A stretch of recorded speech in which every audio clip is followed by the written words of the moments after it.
Bien, confírmenme que se esté viendo la diapositiva que corresponde y confírmenme que me están escuchando también y que no haya pasado nada malo entre medio.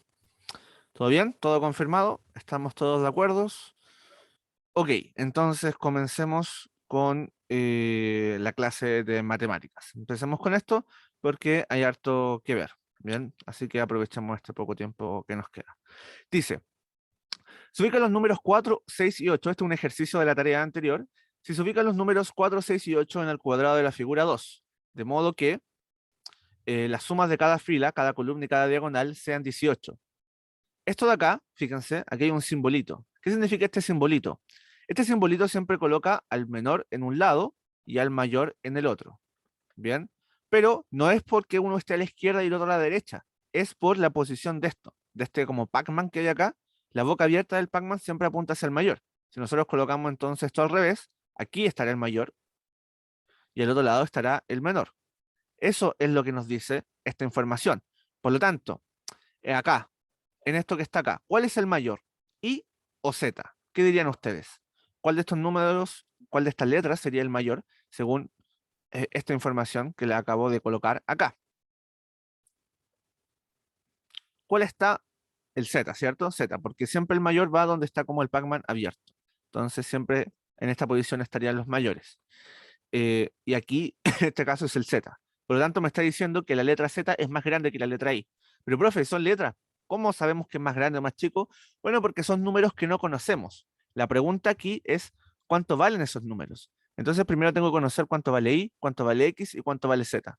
Lo primero que sé es que I es más chico que Z. Es lo primero. Pero además me están dando un dato. Me están diciendo que las sumas de cada fila y de cada columna y cada diagonal sea cero. O sea que si lo sumo, o sea, menor, sea 18. Y si sumo estos tres números, fíjense, voy a sumar estos tres números y me tiene que dar 18. O sea, X más Y más Z son 18. Pero, profe, eso podrían ser un montón de números diferentes. Y además, ¿cómo resuelvo eso? Claro, alguien diría, eso es álgebra, profe, todavía estamos en números. Sí, muy bien. Pero piensen en lo siguiente. Esta diagonal también tiene que sumar 18. Y estoy sumando el mismo número tres veces. ¿Qué número sumado tres veces me da 18? Un número más ese número. Sumado tres veces me da 18. El 6, ¿cierto? ¿Por qué? Porque 6 más 6 es igual a 18. Entonces, de esa forma, yo ya sé que X es igual a 6, ¿bien? Porque ese es el número que estoy sumando tres veces. Bien, estoy sumando esta X con esta X con esta X. Entonces, si yo en vez de X colocase un 6, esa diagonal me da 18 y eso es lo que me está pidiendo. O sea que el X era 6. Sí, eso es lo que quiere decir esta parte del ejercicio. Y luego, bueno, entonces me están diciendo que vea eh, la suma de cada fila también.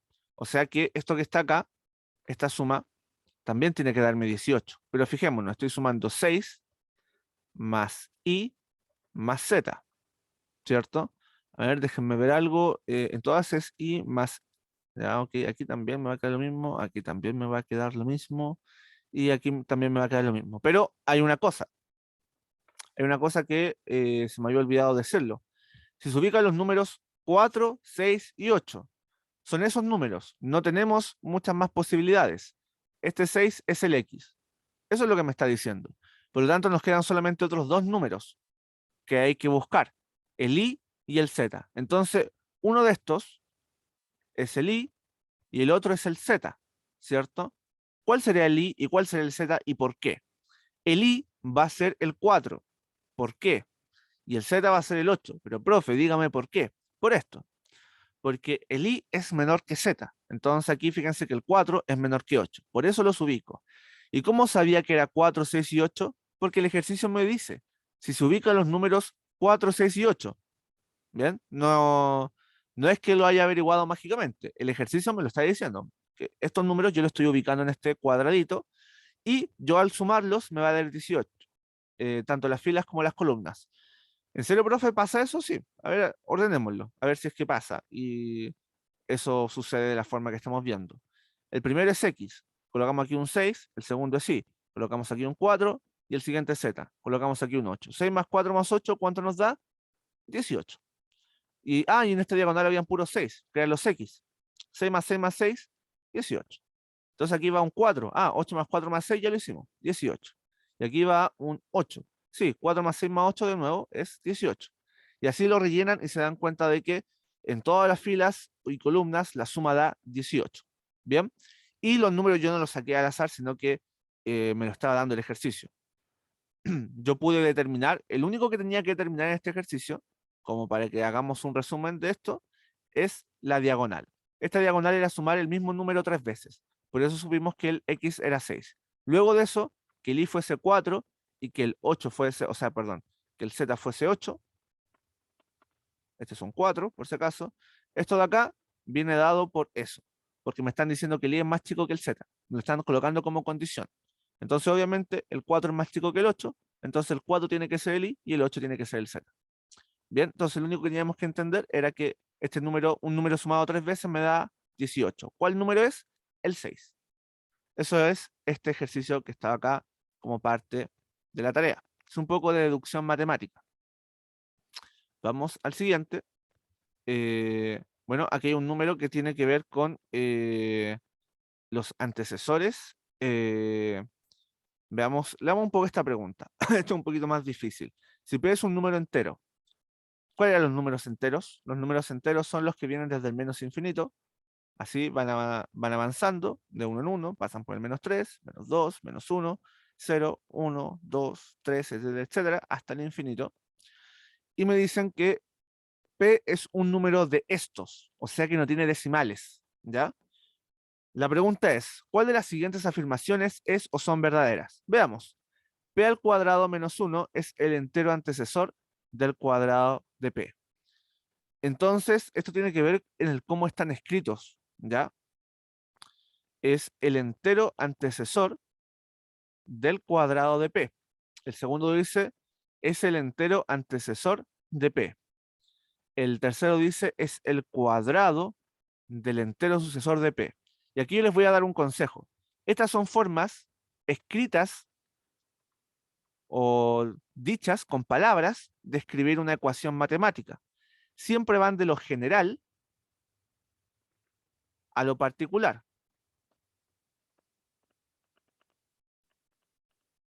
¿Ok? Siempre piensen eso, de lo general a lo particular. Entonces veamos, voy a empezar por la tercera que me parece que es lo más importante. Es el cuadrado. ¿Cuál es la operación más importante aquí? El cuadrado. ¿Por qué? Porque el cuadrado está afectando a todo el paréntesis. Bien, cuando yo tengo, recuerden, esto se lo había dicho que el paréntesis me está diciendo que yo tengo que resolver esto primero, ¿cierto?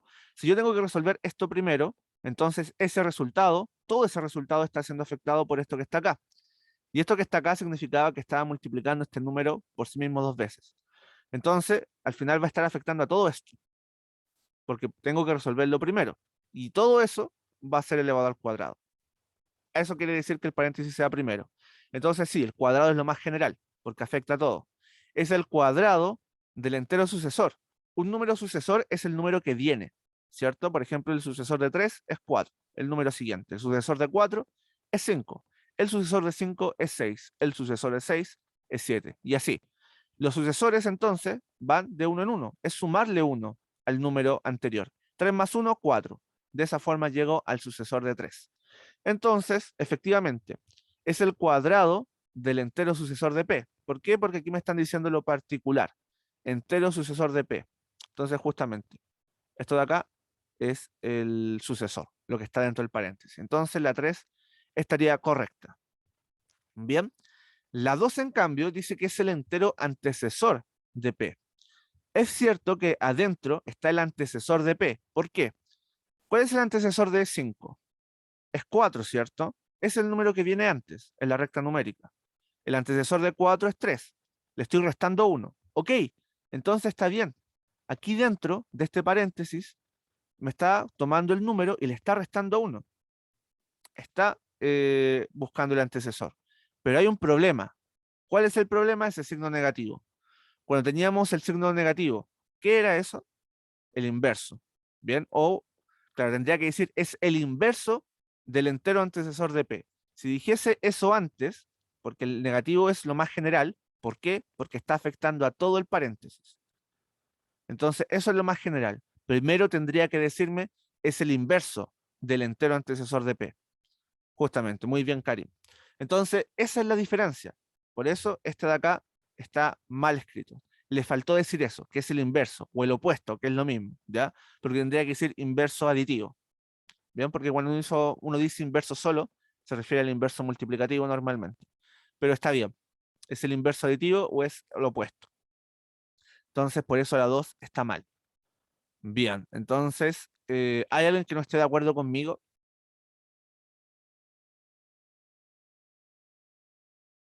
¿Todos de acuerdo conmigo? Bien. Entonces vamos al siguiente, que es el 1. El 1 dice que es p al cuadrado menos 1. Entonces, ¿qué es lo más general? Fíjense que ahora el paréntesis, lo voy a colocar acá, el cuadrado no es lo más general. ¿Por qué el cuadrado no es lo más general? Porque el cuadrado solo está afectando al p. Entonces no es lo más general, es algo particular. ¿Qué es lo más general en este paréntesis? ¿Qué es lo que está afectando a la mayor cantidad de números o a todo? El menos uno. Bien, igual yo lo quiero puntualizar un poquito más, la resta, ¿cierto? La resta es lo más general. Estos números se están restando. Estoy calculando una diferencia. Eso es lo más general que está afectando tanto a este número de acá, que es una letra que no conozco, y a este número que está acá, que es el uno, que sí lo conozco. Se están restando. Entonces me está diciendo que es el entero antecesor. Yo cuando resto uno, justamente estoy buscando el antecesor de un número. ¿Bien?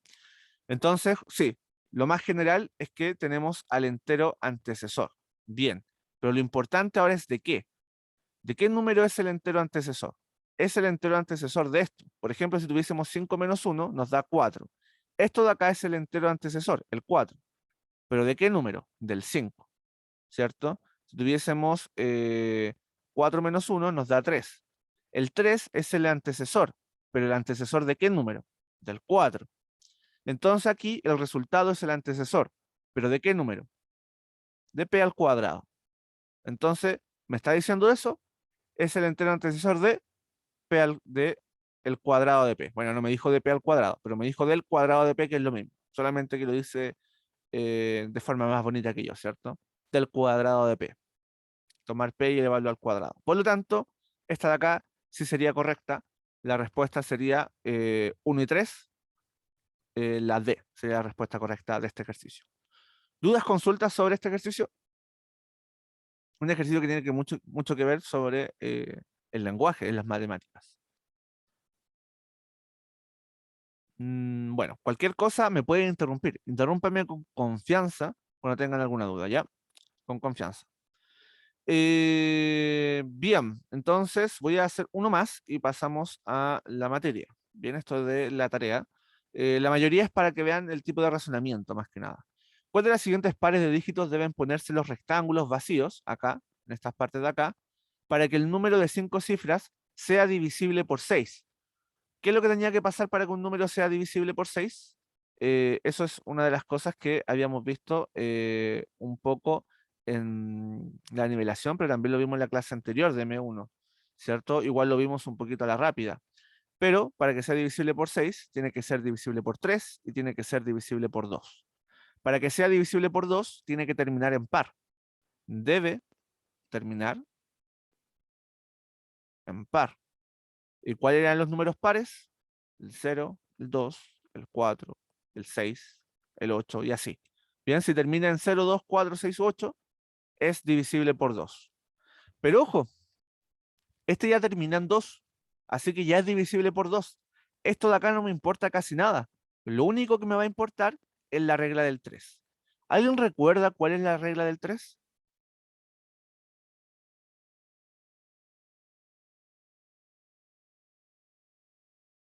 Eso de 18 y 12. No comprendo muy bien la respuesta. ¿A qué te estás refiriendo? Ah, creo que está refiriendo un poco a la suma de los dígitos. No sé por qué puse 18 y 3. No sé, yo, según yo. Número de 5, no sé, yo puse 18 y 12, no sé por qué, profe. Ah, ¿pensaste que aquí había un 18? Algo así. Bueno, Sí, eso. bien. La gracia es que me tengo que pensar en estos números. ¿Ven? Estos números me están dando dos opciones, no cualquier número. Me están dando estos números como opción. ¿Bien? Eh, entonces, de estos números que están acá, ¿cuáles, si yo los coloco acá, me va a dar un número divisible por 3? Entonces, primero tenemos que preguntarnos, ¿cuál es un número divisible por 3? Y ahí Karim nos dice algo importante. La suma de sus dígitos es múltiplo de 3. Si yo sumo estos números, me tiene que dar un múltiplo de 3. Sumemos los que ya están. 4 más 1 más 2. ¿Cuánto es 4 más 1 más 2? Cuéntenme, ¿cuánto es 4 más 1 más 2? 7. 7. 7, Perfecto. ¿Cuánto nos falta para que sea múltiplo de 3? 2. Un 2, ¿cierto? Entonces tengo que colocarle de alguna forma que es entre estos dos números, que lo estoy marcando ahora, déjenme colocar otro color para que se fijen, entre el número que voy a colocar en estas casillas, entre ellos sumen 2. Ojo, que entre ellos sumen 2. ¿Cuál de estos pares entre ellos suman 2?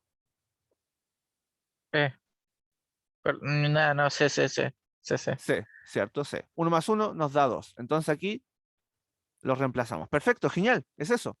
Entonces, entre ellos suman 2. Entonces ahora, si los suman todos, fíjense, 4 más 1 más 1 más 1 más 2, estoy sumándolos todos, me da 5, 6, 7, 8, 9. 9. Y ahora es múltiplo de 3. Y por eso se va a poder dividir tanto por 3 como por 2.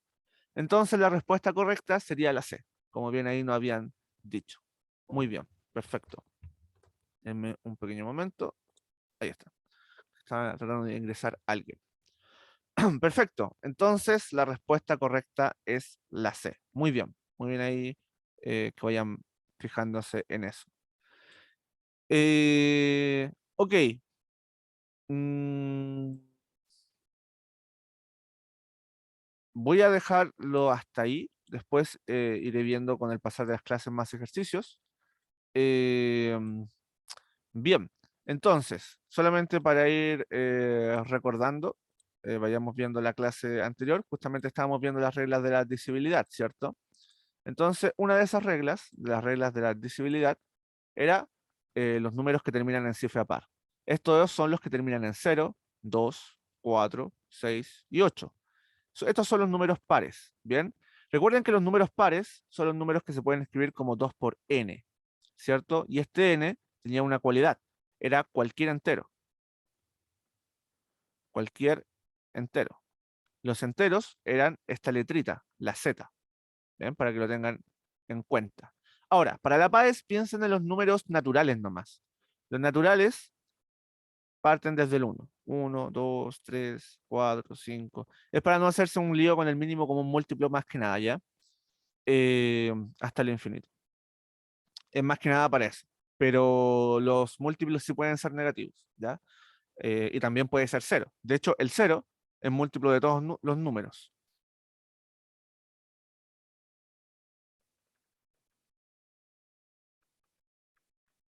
¿Por qué, profe? Bueno, los múltiplos recuerden que se escriben como, por ejemplo, los múltiplos de 2, 2 por n. Los múltiplos de 3, 3 por n. Y ustedes reemplazan ese n por números. Entonces, si ustedes reemplazan el n por un 0, porque puede ser entero, nos queda 2 por 0. Y 2 por 0 es 0. O sea que 0 es múltiplo de 2. 3 por 0 es 0. O sea que 0 es múltiplo de 3. Profe, no les sigo un poco la onda. Ah, sí, lo que pasa es que si ustedes tienen, por ejemplo, 2 por 4, eso les da 8. O sea que 8 es múltiplo de 2. 2 por 5 nos da 10. O sea que 10 es múltiplo de 2. ¿Por qué? Porque estoy tomando al 2 y lo estoy multiplicando por un número entero. ¿Ven? Todos los resultados de tomar el 2 por un número entero, sus resultados son múltiplos de 2. Entonces, fíjense, con el 0 pasa eso, de que yo siempre puedo tomar esta forma y reemplazar el n por un 0 y siempre me va a dar 0. Entonces, el 0 es múltiplo de todos los números. Eso va a ser importante para los siguientes para las siguientes reglas. Por ejemplo, que la suma de sus cifras me dé múltiplo de 3. Bueno, en esta no, en realidad no tiene mucho sentido, pero por ejemplo, ahí estábamos viendo un caso. Si coloco el 348, se podrá dividir por 3? La respuesta es que sí, porque si tomo el 3, el 4 y el 8, respóndanme, ¿cuánto es esta suma?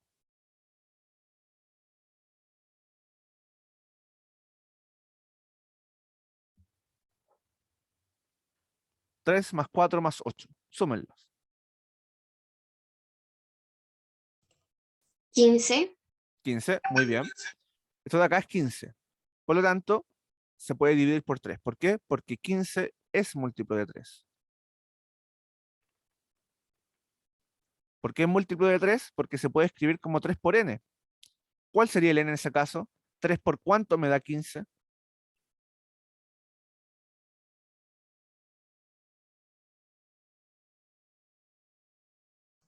5. Sí, eso. Perfecto, muy bien, genial. 3 por 5. Entonces, por eso es múltiplo de 3. ¿Bien? Entonces, ustedes tienen que sumar los dígitos del número y si les da un múltiplo de 3, es divisible por 3.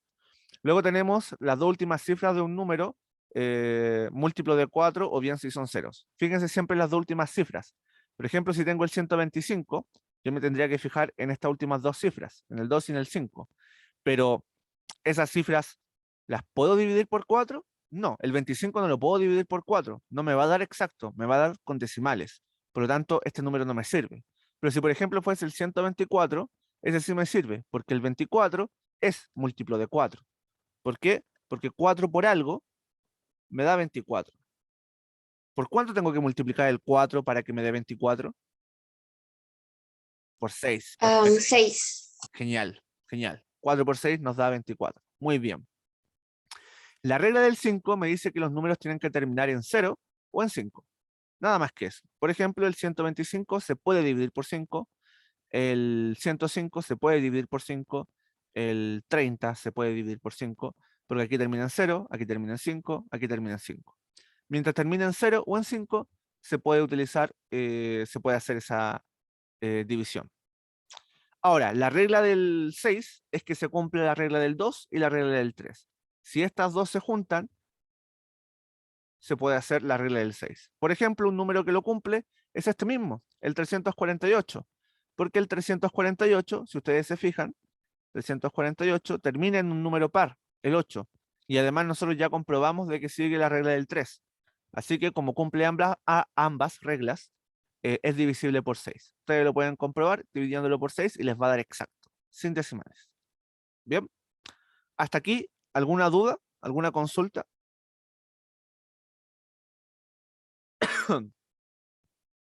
Bien, entonces vamos al siguiente.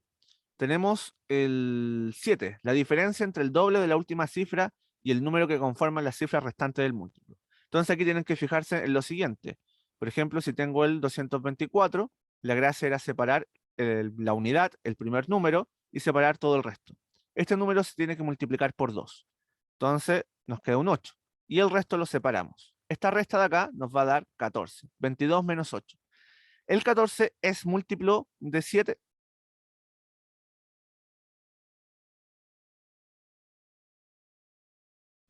Sí, Sí. ¿Por qué? Porque 7 por cuánto me da 14. por 2. Por 2. Perfecto. Entonces 7 por 2 me da 14. El 7 es múltiplo. O sea, el 14 es múltiplo de 7. Perfecto. Entonces, esa es la regla para saber si un número se puede dividir por 7. Y aquí ustedes lo podrían saber. Luego tenemos la regla del... Bueno, la regla del 9 en realidad no me interesa mucho. Y la regla del 8 tampoco, porque en verdad es dividir, pueden seguir dividiendo por 2 si es que tienen ese problema. La regla del 10 es importante. Si terminan en 0 los puedo simplificar. Por ejemplo, 10, 20, 30, 40. Todo esto se pueden dividir por 10. El 100, el 19.830. Eso también, porque termina en 0. Mientras terminen en 0, se pueden dividir por 10 y nos va a dar exacto. Y de hecho, lo único que hay que hacer para dividir por 10 es quitarle ese último 0. Si yo divido por 10, es quitarle el 0. Y listo. Ya dividí por 10. Esos mismos números escritos sin ese 0 es el resultado de dividir por 10. ¿Bien? Para que lo tengan en cuenta siempre cuando tengan que simplificar. Ok, y por último, la regla del 11. Por ejemplo, si tuviésemos un número, aquí voy a colocar regla del 11. Entonces, podría ser el 355. Bien, podría ser eso. No podría ser el 1455. Vamos a colocar este número que está acá. 1455 está bien. Eh, Debiese estar bien. Espero que esté bien. ¿Está bien esto? A ver, espérenme un poco.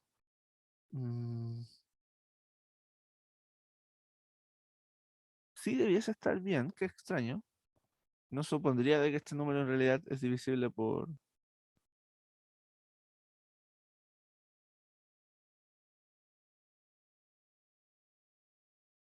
Ya lo voy a intentar. Voy a ver si es divisible por 11. Hice unas cosas que debiese darme que es divisible por 11.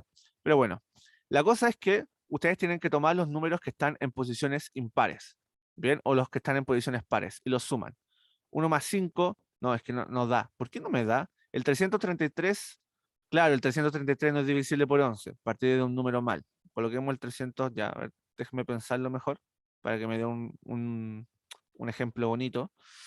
Eh, ok, podemos colocar el 1441. 1441. No coloquemos el 1452. Coloquemos este número. ¿Ya?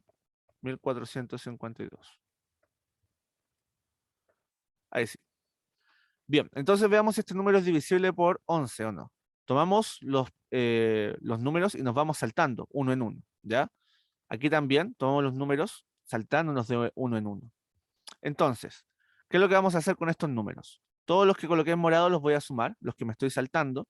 Entonces va a quedar sumado el 1 con el 5. Y también voy a sumar el 4 más el 2. Bien, esta suma, 1 más 5 me da 6 y 4 más 2 me da 6. Estos resultados los resto. Este resultado me da 0. Si el resultado, en este caso me da 0. Si el resultado es un múltiplo de 11, entonces puedo dividir el número por 11. La pregunta es, ¿este 0 es múltiplo de 11? ¿Qué piensan ustedes? ¿El 0 es múltiplo de 11?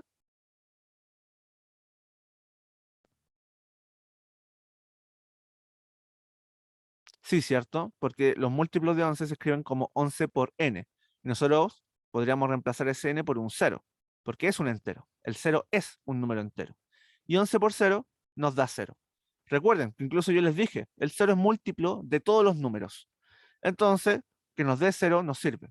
Bien, si hubiese dado 11 o hubiese dado 22 también nos va a servir. Pero cualquier múltiplo del 11 es útil en este sentido. Entonces, este número que está acá es divisible por 11. Bien, eso es lo que estábamos tratando de comprobar. Sumamos los que estaban en posiciones pares con los que estaban en posiciones impares y ese resultado lo restamos. Y si nos da un múltiplo de 11, se puede dividir por 11. Bien. ¿Dudas, consultas hasta acá?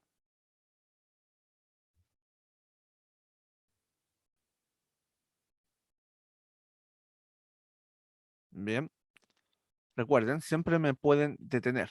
Bueno, ahí están en realidad los ejercicios, unos de ejercicios que tenían que ver con esto. A ver, déjenme ver algo.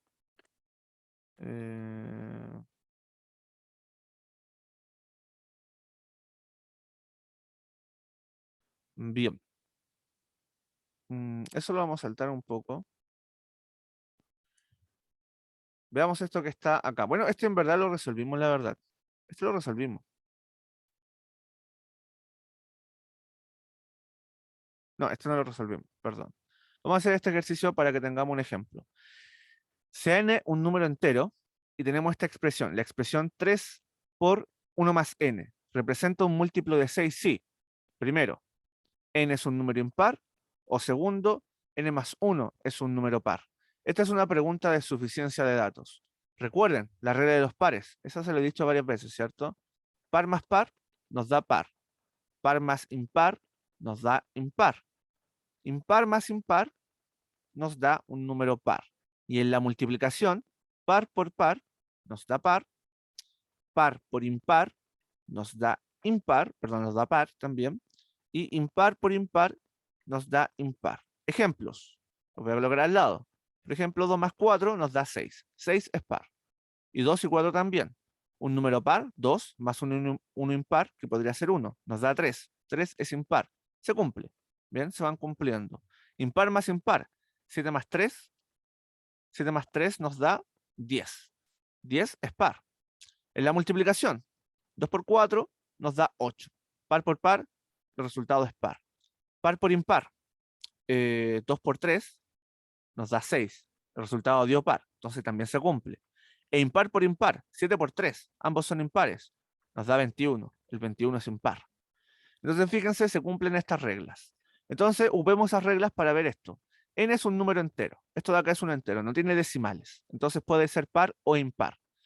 La expresión, toda esta expresión, representa un múltiplo de 6. ¿Ya? ¿Cómo se escriben los múltiplos de 6? ¿Alguien me puede decir cómo se escriben algebraicamente los múltiplos de 6? Eso también fue parte de una tarea de nivelación, ¿cierto? Y le he dicho algunas veces la respuesta. ¿Cómo se escribe un múltiplo de 6 algebraicamente?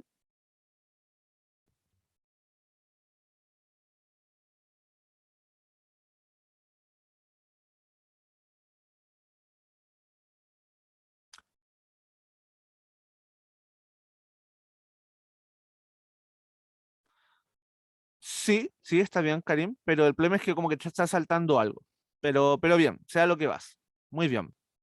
Pero para todo el resto de los compañeros es lo siguiente. Los múltiplos de 2. ¿Cuáles son los múltiplos de 2? 2 por n. Así se escriben los múltiplos de 2. Porque después yo simplemente reemplazo el n por un número entero y puedo calcular un múltiplo de 2. Los múltiplos de 3 son 3 por n. Después yo simplemente reemplazo este n por un número cualquiera. Por ejemplo, por 2. 3 por 2, 6. El 6 es un múltiplo de 3. Entonces, así se escribe la fórmula. Los múltiplos de 4 son 4 por n. Los múltiplos de 5 son 5 por n. Entonces, ¿cuánto van a ser los múltiplos de 6? ¿Cómo se van a escribir?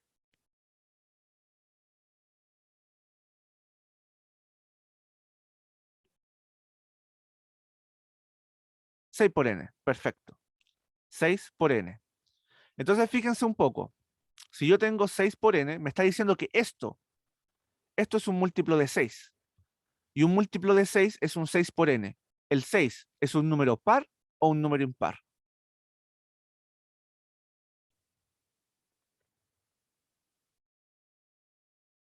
El 6, ¿es par o impar? Es par, ¿cierto?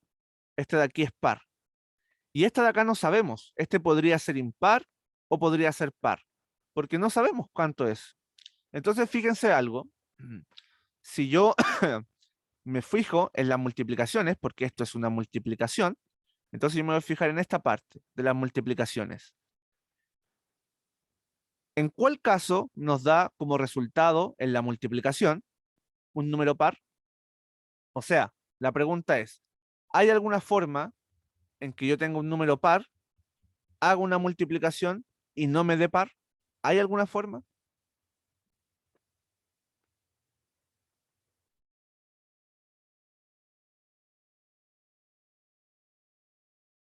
¿No es cierto? Esta multiplicación, en pocas palabras, siempre, el resultado de esto, siempre es par. Y alguien me va a preguntar, bueno, ¿y por qué? Porque si tengo par por impar, es este caso, y ese caso me da par. Pero si tuviese el otro caso, el caso de que fuese par por par, tengo el caso de aquí arriba, y también me da par. En ambas situaciones, que estoy cambiando eso, me da par. ¿Y por qué no cambia estas, profe? Porque esto ya sabemos cuánto vale, eso vale 6. El que no sabemos cuánto vale es n. Entonces, me da lo mismo lo que valga n. Puede ser un número par o puede ser un número impar. Igual el resultado de esto es par. No depende de ese n. Da lo mismo. También lo pueden ver de otra forma. Karim lo hizo. 6 por n. El 6 puede ser escrito como 3 por 2. Entonces, esto está siendo multiplicado por 2. Si está siendo multiplicado por 2, entonces, de hecho lo voy a escribir de otra manera. Lo voy a escribir así, como 2 por 3. 2 por 3. Fíjense que este es un número entero. 3 por n va a ser un número entero y nos queda multiplicado por 2. Esa es la definición de los números pares. Entonces es otra forma algebraica de verlo. Entonces lo que quiero que tomen en cuenta y la conclusión que quiero que saquen es que me están diciendo en el ejercicio que esto que está acá es un múltiplo de 6. Pero los múltiplos de 6, y de hecho fíjense, son 6, 18, 24, 30, 36, son puros números pares. Eso es lo que quiero que concluyan. O sea que esto es un múltiplo de 6, o sea que es un número par. Esto es par. Bien, esa es la conclusión que quiero que saquen de todo este bla bla. Si es un múltiplo de 6, por lo tanto, eso de ahí es un número par, porque eso representa un número, un múltiplo de 6. Entonces, fijémonos en algo. Aquí tenemos la multiplicación de dos cosas, del paréntesis por el 3. Y esto me va a dar un número par. ¿El 3 es un número impar o un número par?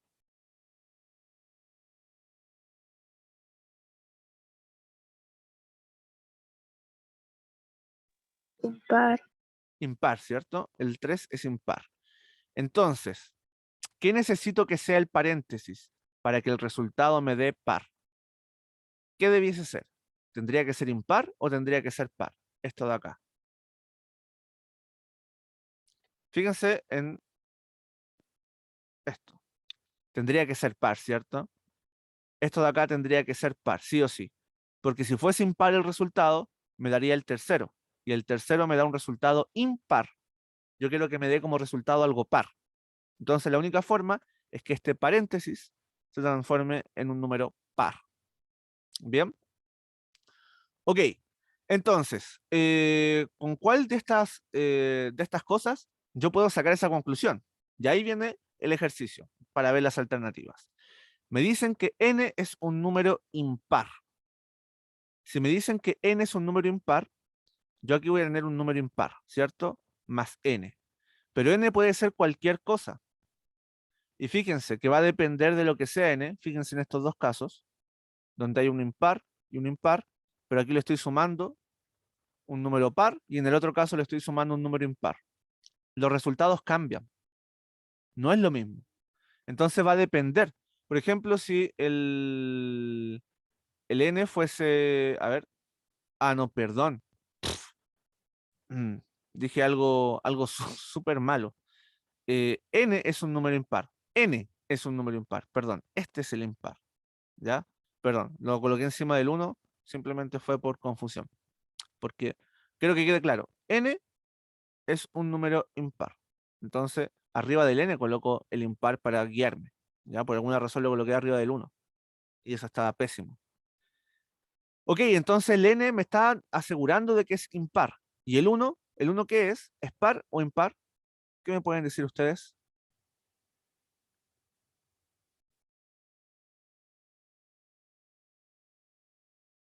Impar, ¿cierto? El 1 es impar. Y el n, esto, la 1 me está asegurando de que es un número impar. O sea que aquí tenemos en el paréntesis la suma de dos impares. Según lo que está en la pizarra. La suma de dos impares, ¿qué me da? ¿Me da par o me da impar? Da par. Da par. Entonces, esto de acá nos va a dar par, se va a cumplir lo que queremos que pase. Por lo tanto, con la 1 por sí sola podemos resolver el ejercicio. Entonces yo acá elimino la C porque no necesito las dos alternativas y también elimino la E porque no se requiere más información adicional. Pero ojo, bueno, también elimino la B porque por sí sola tampoco, ya con la 1 la pude resolver. Pero ojo, todavía podría ser la D. ¿Por qué? Porque si la 2 resuelve el ejercicio, me da lo mismo que la 1 también la resuelva. La 2 por sí sola también podría ser una solución.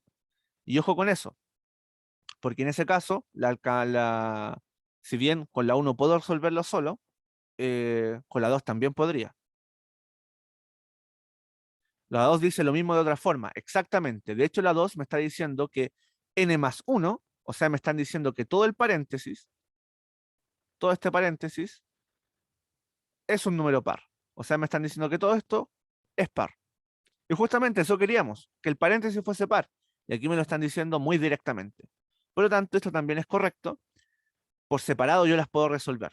Entonces la respuesta no es esta, sino que es la D. Cada una por sí sola. Yo no necesito la información mezclada. Si me dan la 1 o me dan la 2 por separado, yo podría resolver el ejercicio. Podría asegurar de que esta expresión representa un múltiplo de 6. Bien. Entonces, eso para que lo tengan en cuenta. Bien, ¿dudas, consultas?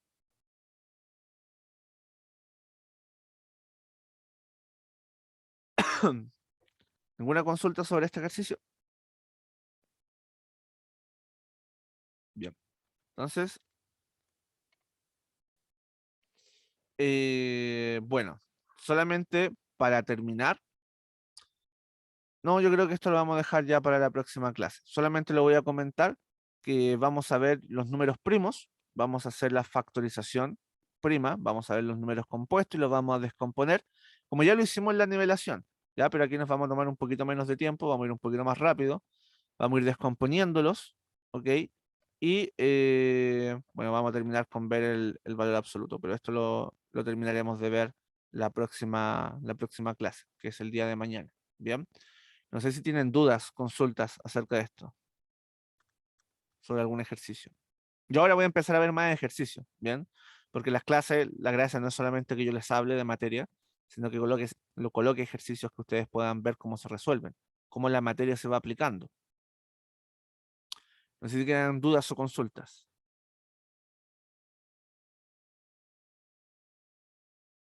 Bien.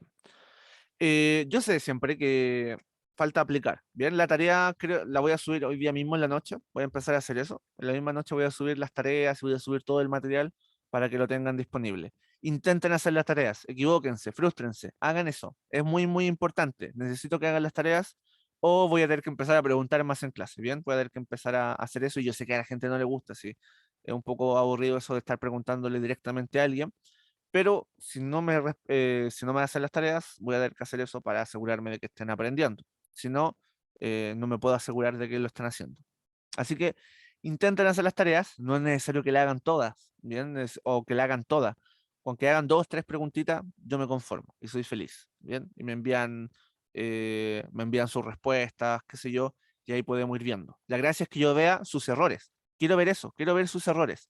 Quiero que me envíen una tarea mal hecha, eso es lo que quiero, que me envíen una tarea mal hecha, yo venga a la clase y les corrija eso, ¿bien? No directamente, por supuesto, no voy a decir como, mira, esta persona se equivocó, qué sé yo, sino que simplemente respondan 2, 3 preguntas, equivóquense en lo que tengan que equivocarse, y en la siguiente clase yo diré como, bueno, voy a ver esas preguntas porque se equivocaron y voy a mostrar los errores para que los corrijan y puedan de esa forma ir aprendiendo. Pero necesito sus respuestas, ¿ya?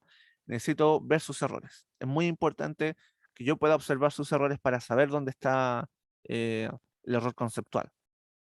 Así que eso, aunque sean poquitas preguntas, ¿ya? 2, 3 preguntas. Si quieren hacerlas todas, genial, perfecto. Les aseguro que si hacen todas las tareas, terminan con 800 puntos. Pero no sé si quieren 800 puntos también, va a depender de ustedes. Me gustaría que sí, pero la expectativa es de cada uno. Ahora, con 2, 3 preguntas, le aseguro que de aquí, haciendo todas las tareas, van a llegar a un puntaje bastante decente. O sea, yo creo que van a llegar a 600 puntos si es que hacen eso. 2 o 3 preguntas, pero necesito que las hagan. Bien. ¿Dudas, consultas sobre alguna otra temática? ¿Alguna duda? Antes de que se vayan, denme un pequeño momento, porque quiero hacer esto en todas las clases, si es que alguien no estaba en la clase anterior. Quiero hacer todo esto en todas las clases para que podamos asegurarnos. Em, bien, lo que quiero es, primero que nada, enviarles el link de la invitación al grupo de WhatsApp para que estén en el grupo de WhatsApp, ¿ok? A los que todavía no están, y así les puedo dar la información que corresponde. Y por otro lado, también requiero que ustedes se unan al grupo o sea, entren al Classroom de matemática. Yo se los di estos links en todo caso, pero hay poquita gente que se ha metido al Classroom de matemática. Entonces, hay poquita gente que está viendo las tareas. Entonces ahí para que estén en el Classroom de matemática. ¿Bien? Eso es de M1. ¿Bien? Lo voy repartiendo en cada clase, voy recordándoles sus links para que ahí puedan ver las clases grabadas, las tareas, y no solo las tareas, también estoy subiendo material, ¿ya? Material un poquito formal, no es solamente el PPT, sino que también guías con explicaciones, ¿ok? Que tienen la materia de lo que hemos visto en clase, ¿ya? Para que lo puedan ver desde otra perspectiva. Y recuerden, lo insisto, si tienen tareas en su colegio de matemático de física, ustedes siempre pueden consultarme al WhatsApp, de lo que sea, y en su estudio personal, para la prueba también. No dejen esto para los últimos meses, hagan un poquitito, no mucho, tampoco se estresen. Si les cuesta comenzar con el estudio así fuerte, comiencen con 2 o 3 preguntas, no más que eso al día, y de a poquito se van a ir acostumbrando, ir agarrando ritmo de estudio. Bien, porque al principio es difícil, sé que es difícil como cambiar eso, los hábitos de estudio y esas cosas. Pero en la universidad normalmente lo que se pasa en una semana de clases en el colegio, se pasa en un día en la universidad. Así que tienen que ir mejorando su ritmo de estudio, no solamente por la prueba, sino que también para que se mantengan estudiando en sus carreras, en lo que quieren estudiar, ¿ya? Eso. Y bueno, recuerden, el WhatsApp siempre disponible para responder sus dudas. Nos estaremos viendo. Que les vaya bien. Chao.